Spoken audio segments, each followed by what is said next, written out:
pure madness. It's sort of departed rest in peace. We can see issues of ideology, religious ideology. Citizens here resisting the sort of ideology that is alien to them. 75 have been buried.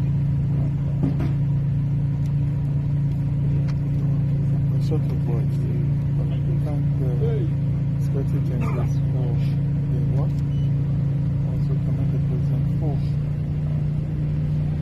deploying the troops.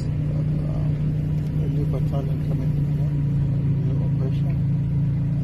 Savannah Share will take over from the southern edges of the operation Hassan Yamma. So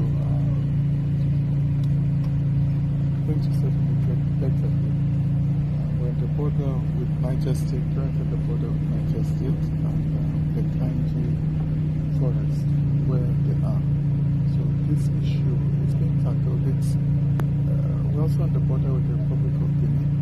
We have challenges from non-state actors coming from across international borders, across Niger State into Kwara. So when we after that over the death of 75 of your subjects in the world.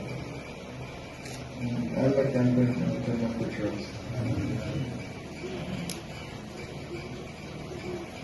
The emirate is versatile, and from the information we've been getting, this village refused to succumb to a perverted form of Islamic doctrine. They are lying under the emirate, abiding by the Islamic faith. And, basically, they don't want any alteration to what, how they pray to God, how they pray to Allah. And because they absolutely refuse to change the doctrine in their faith, they were attacked and massacred. It's different from what we used to see, where subjects were kidnapped for ransom. But this was just a pure massacre.